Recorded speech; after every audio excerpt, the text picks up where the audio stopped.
Você já se perguntou o que realmente aconteceu em Troia?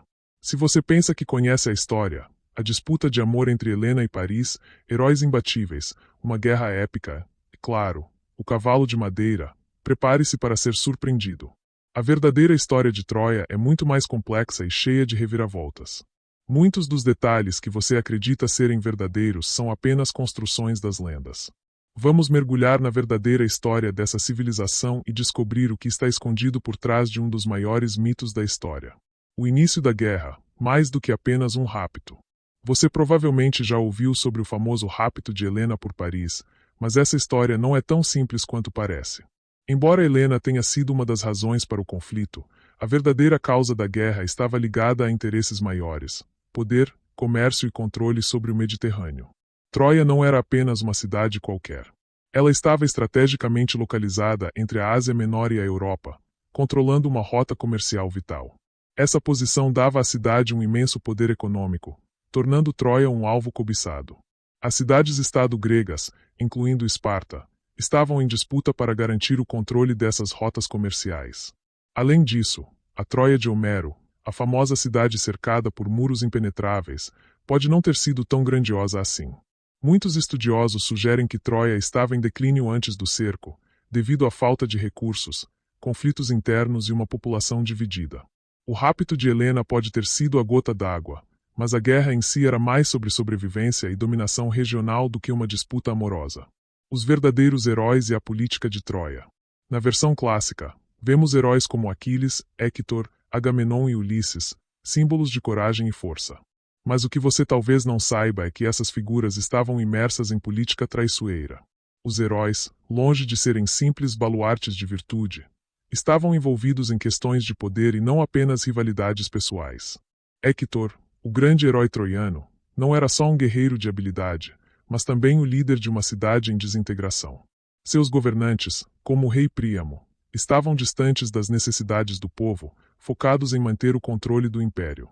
Do lado grego, figuras como Agamenon buscavam mais do que recuperar Helena.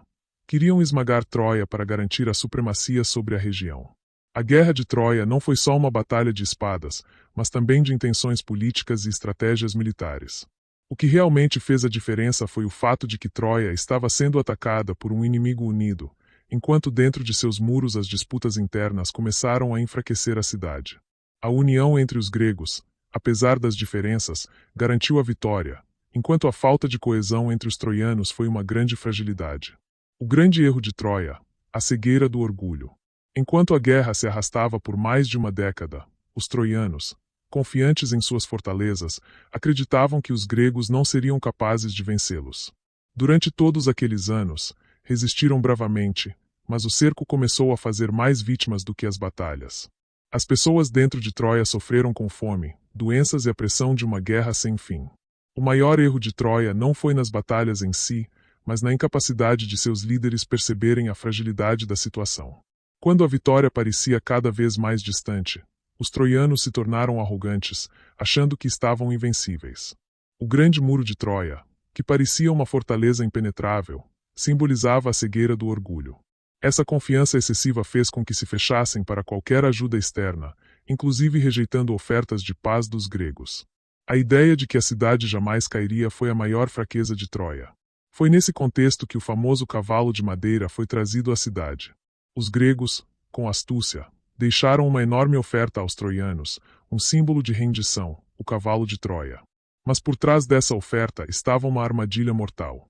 O orgulho troiano fez com que eles vissem o cavalo como um símbolo de paz, não como um truque. Quando o cavalo foi trazido para dentro, ninguém suspeitou do que estava por vir. O cavalo de Troia, o engano final. O cavalo de Troia é um dos maiores símbolos de engano da história. Mas, por trás do truque dos gregos, estava o erro fatal de subestimar o inimigo. Quando os soldados gregos se esconderam no cavalo de madeira, os troianos comemoraram sua vitória e celebraram o fim do cerco. Eles não perceberam que o presente que receberam era, na verdade, uma sentença de morte. Enquanto os troianos dormiam, os soldados gregos saíram do cavalo e abriram as portas da cidade para os exércitos gregos, que invadiram a cidade. Foi o fim de Troia, mas não da maneira gloriosa que muitos imaginavam. Não foi a força bruta que derrubou a cidade, mas a confiança cega de seus habitantes. Em poucas horas, a cidade foi destruída e seus habitantes, em sua maioria, massacrados. A verdadeira lição da história de Troia é que a arrogância e a cegueira diante dos próprios erros podem ser fatais. Nenhuma cidade é invencível, nenhum império é eterno. Mesmo os maiores heróis e as mais poderosas civilizações podem ser derrubados quando ignoram os sinais de que algo está errado dentro de suas próprias paredes. O legado de Troia, lições que ecoam até hoje. Após a queda de Troia, a cidade desapareceu das páginas da história. Mas, paradoxalmente, foi justamente na destruição de Troia que o legado dessa civilização se consolidou. A história da cidade e suas batalhas passaram a ser um símbolo, com lições que ecoam até hoje. Troia nos ensina que, quando uma nação se torna complacente, acreditando que a vitória está garantida, pode ser devastadora. A queda de Troia nos ensina algo essencial sobre a natureza humana. A batalha que se trava dentro de uma civilização, entre interesses políticos, falta de união e orgulho exacerbado, pode ser mais devastadora que qualquer conflito externo. O que podemos aprender de Troia? Agora que você conhece a verdadeira história de Troia, é hora de refletir sobre as lições que ela traz. Quando uma civilização começa a se distanciar de seus valores e confiar excessivamente em sua força, o que parecia inquebrável pode se desmoronar em um piscar de olhos. A verdadeira traição vem de dentro, quando a arrogância e o orgulho fazem com que os maiores erros sejam cometidos. E agora? O que acontece após a queda de um império? Se você ficou curioso para saber mais sobre outras grandes civilizações, inscreva-se no canal Histórias Contadas e prepare-se para mais revelações. Não perca o próximo vídeo, onde vamos explorar outros mistérios e segredos que mudaram o curso da história.